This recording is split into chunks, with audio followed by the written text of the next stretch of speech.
Here's a reading from James 5:7-10. For this reason, my brothers and sisters, be patient as you wait for the return of the Lord.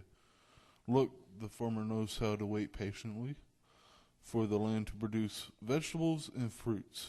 He cannot harvest a freshly planted seed. Instead, he waits for the early and the late showers to nourish the soil. You need this same kind of patience. So, in the meantime, strengthen your resolve, because the Lord will be coming soon. Brothers and sisters, don't waste your breath complaining about one another. If you judge others, you will be judged yourself. Be very careful. You will face the one true judge who is right outside the door.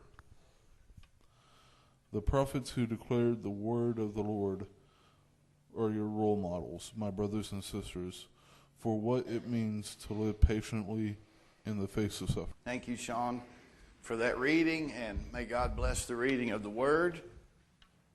This is the third Sunday in Advent. We already said this morning. It is the Sunday we've already lit the candle of joy today. It's also the Sunday in the Advent season where the lectionary texts point to the stories of John the Baptist. And we didn't read the gospel today. And so, to sort of keep everything in context, I wanted to sort of do a little John the Baptist skit or scene for you. Just not even a skit, but just sort of to dress up a little bit. I read a sermon by Barbara Brown Taylor when I was in seminary, and I guess any sermon you read or hear from Barbara Brown Taylor is just powerful. But she was talking about how there was this, you see, I see, you see, I see. She said, you see the homeless man on the street with his hair and his beard unkept and his clothes dirty and disheveled. And she said, I see John the Baptist. Isn't that amazing? I don't know why that image stuck with me. So there's these new Vonage commercials out. Have you seen them? And there's this guy with wild woolly hair and a big beard, and he's always saying things like crazy generous. And I don't know if they meant it that way. But I don't know what you see when you see those commercials. But because of Barbara Brown Taylor, I see John the Baptist. Somewhere there's an advertiser going, great, that's what I wanted. You got it, dude. Or maybe not. So anyway, I brought my wool coat today, and I was telling Sarah earlier I made her rub my face. I got wool on my face today, and I've got wool on my coat. Remember John the Baptist had camel hair, goat hair or something? And I'm going to put my little hat on. Do I have any bugs to eat? I can go find you one. Yeah, let's just not. Let's act like we did it. You got any M&Ms? There you go. There's my old gray toboggan. That ought to look a lot like John the Baptist. This is my favorite part of the wardrobe. I've showed you guys a lot of my walking sticks over the last year or so, or a few years. This is not one of my walking sticks. I don't even know if I'd trust this stick to walk anywhere. As a matter of fact, it belongs to my wife. But it was made by Royce Maynard and given to her as a gift once upon a time. And it sort of ended up in my office today, and I thought, Royce was one of those guys that you might see one thing and someone else might see another. So he was a real John the Baptist kind of character, one strange voice crying from out in the wilderness somewhere. And wherever he is today, God bless him. Okay, now that I'm all garbed up. If Mary were a girl in our congregation, well, we already know she would be near birth. We're only days away from Christmas. Not even weeks now, but days. Of course, she became pregnant back in the spring, and we didn't even know. As the season changed and as God's Spirit breathed new life into the earth around us, Mary was receiving the very first day of spring, way back in March. If Mary were a girl In our congregation, we would have already formed our opinions. If Mary were a young girl in our congregation, she may have already heard the rumors. She may have already heard the terrible things that some of us were thinking out loud or saying. We may have judged her, and we may have done it without knowing. But Mary would have the last word. But Mary would have to wait. She would have to wait for the seed within her to go full term and produce a baby, and then she would still have to wait for that child to grow, to teach, to reveal himself to the world. Even today, like Mary, we find ourselves waiting. And along the way, we've been hurt. We've been the victim of rumors. We have been the receiver of some pretty sharp assaults, the words, the hearts, and the thoughts of others. I want to read this poem today from St. Teresa of Avila. She lived from 1515 and she died in 1582. She lived in Spain. She helped to found Carmelite covenants and 2 monasteries during her life against sharp opposition, wouldn't you know it, from mostly men. The poem is called "I Will Just Say This." We bloomed in spring. Our bodies are the leaves of God. The apparent seasons of life and death, our eyes can suffer. But our souls, dear, I will just say this forthright. They are God Himself. We will never perish unless God perishes. I'm from country music radio. I'm from Ivory soap and Old Spice aftershave. I'm from the house on Orton Drive. Little bitty road with a sharp 90-degree curve in it. Little neighborhood, just a ways from the Boys and Girls Club, just up the hill from the Levi Strauss plant that brought jobs to our small community. The little house on Orton Drive in Maryville, Tennessee. I'm from the honeysuckle in the hedge bushes. And I am from the apple tree in the neighbor's backyard. It's an absolute true story. My grandfather didn't have a fence around his yard, but he had hedge bushes. How many of you have seen hedge bushes in full bloom? And I don't know why they waited until my great-grandfather died to cut them down, because they gave him fits with his asthma every year. But it was after he died they finally got rid of them. But in the hedge bushes that separated our yard from the neighbors, there would be little openings in them, you know, where you could get through. Like you can't have a gate, so you have a little opening in the hedge bushes. And I would go down to the next yard to Miss Kiesler's house. Miss Kiesler was the only lady on the block who knew how to tune a guitar, way before I knew how to tune a guitar. So she knew when she saw me coming with my guitar in hand, I need you to tune my guitar, Miss Kiesler. Other times she would be on her back porch shouting out the back in the screened-in porch, yelling, "Hey, get away from that apple tree and stop picking those apples off the tree." Why did they always want you to pick them up off the ground?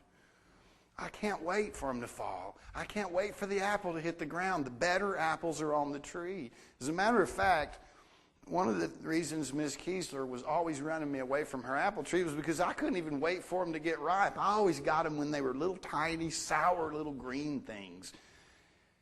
And she would struggle to find enough apples to make pies because, get away from that apple tree. Get away from there. Meister Eckhart once said that the earth is peopling like an apple tree apples. And it's true. Our bodies belong to the earth. We are all made up of the same thing.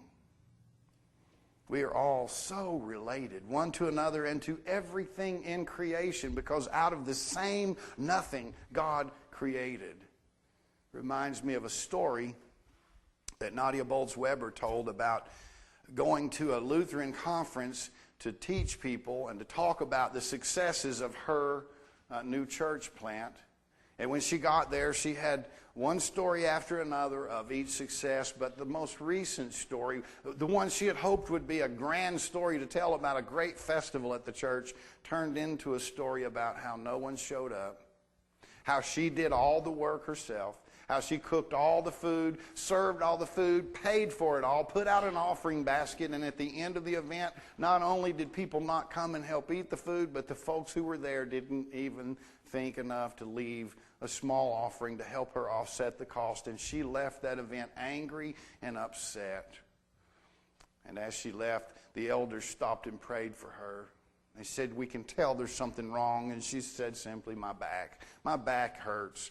And so they prayed over her back, and she woke up in a hotel room in Chicago later that night to realize, wait a minute, after the prayer, my back quit hurting. Only then she realized that it hadn't hurt on the flight to Chicago, and that there she lay in the bed in a hotel room, a bed not her own, to realize my back isn't hurting. And I love what she said, that the healing is always temporary, don't you know? God can raise you from death to life like Lazarus, only to face death a second time. But she said, for that moment I was healed, and I almost missed it. And so there she went to the conference telling these stories, and she got down to the one story of her great failure and how angry she was and how no one came. And she said, don't you know, the rest of the week, no one asked me a single question, and no one wanted to talk to me about a single one of the events that had gone the way that I planned. They all wanted to talk about how out of my nothingness God had created a miracle. And then she said this, I want you to hang on to this. If you're like me and I keep looking in the Christmas purse and the money's not there, she said this. She said it was out of nothing that God created everything.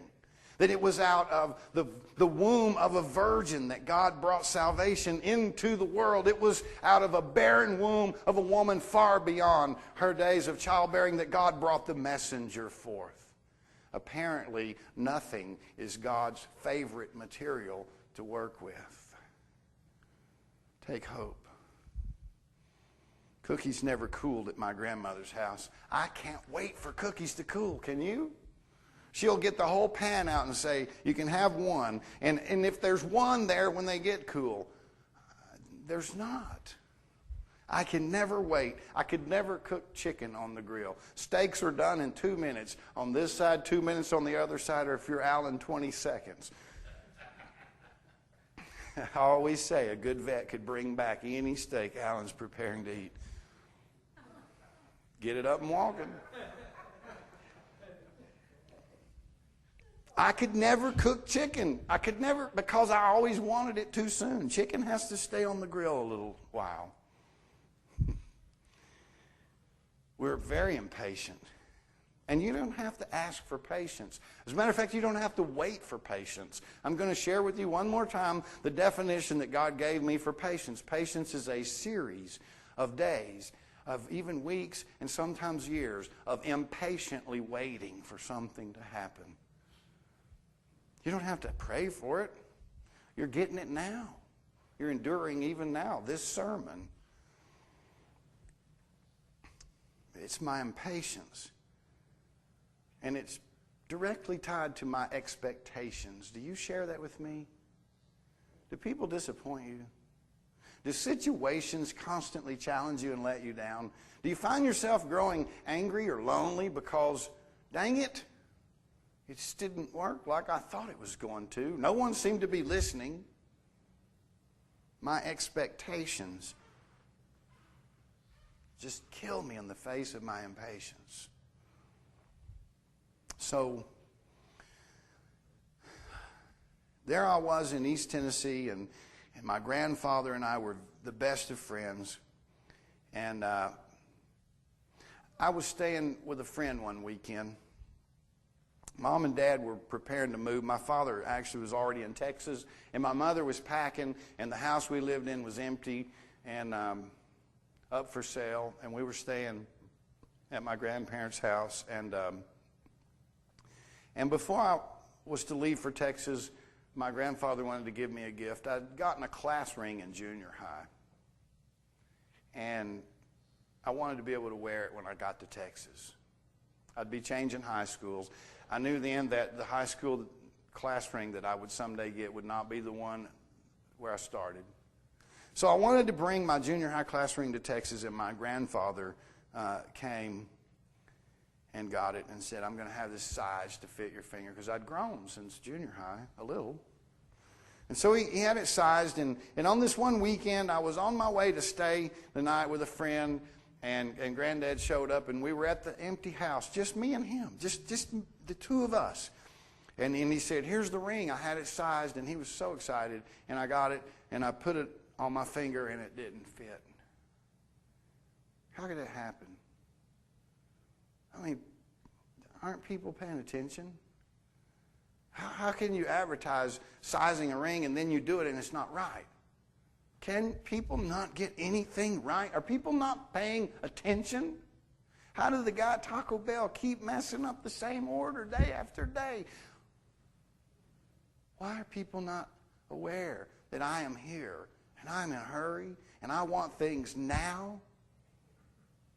And when that ring didn't fit, you know what I did? I threw it down on the ground. And I said very harsh and rude things to my grandfather, as if it were his fault. And I got on my bicycle and I ran off to my friend's house. And I put it all out of my mind until my mother called. And my mother said, you need to come home now. I said, what's wrong? Am I in trouble? She said, no, there's something wrong with your granddad. You need to come home now. And I jumped on my bicycle.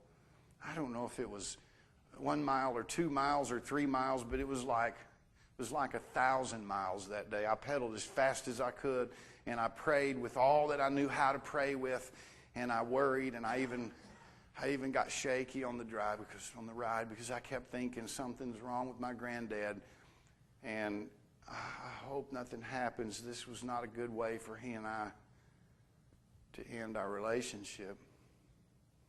And when I got there, I found out that he was not physically hurt, but I knew what was wrong. Well, there was my grandfather in the backyard. He had these tomato plants. Any of you guys raise tomato plants and pepper plants? I've tried that before, and I don't have a green thumb, but my grandfather could raise tomato plants that were so tall, he had to put 7 and 8 foot stakes and just keep them growing toward the heavens.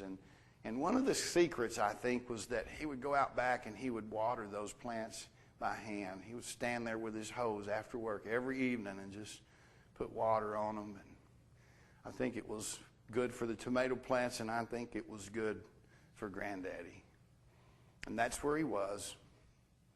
He was watering the plants because I knew he had something on his mind, and I knew what it was. And I walked out there. And I quietly got right up beside him. And I had come to say I'm sorry.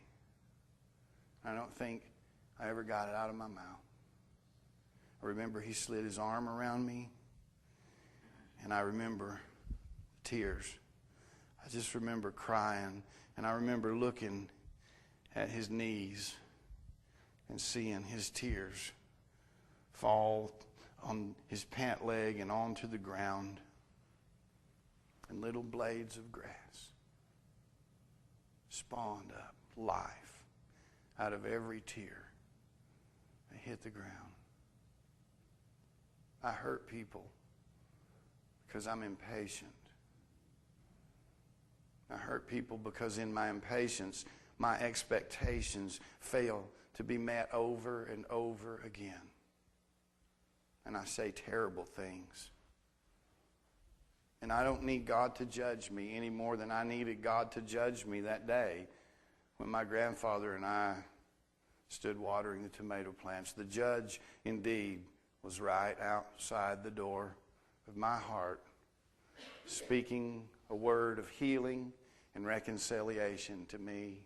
A very difficult word that God has wrapped up in my soul that God has nurtured within me like a seed in the womb of the Virgin. It has grown to a great and towering plant, into life. Life is hard, folks. Life is hard. You got to learn to laugh a lot. Life is really hard. You got to learn now to forgive a lot. And it would be nice in this season as we search for the joy of God, and even knowing that we don't have to look that far, whether we can sense it or not, in the midst of our own sorrow and in our own pain and in our own impatience as we wait, it's right there. The joy of this season, the joy of loving one another, the joy of being family, the joy of God is right there. Like a seed planted in our heart, waiting to grow into this giant towering plant. Be patient. Be careful with one another.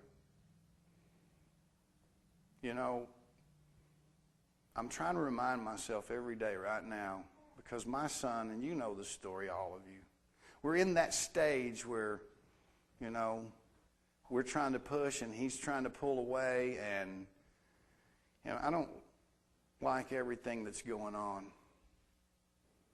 He doesn't meet most of my expectations.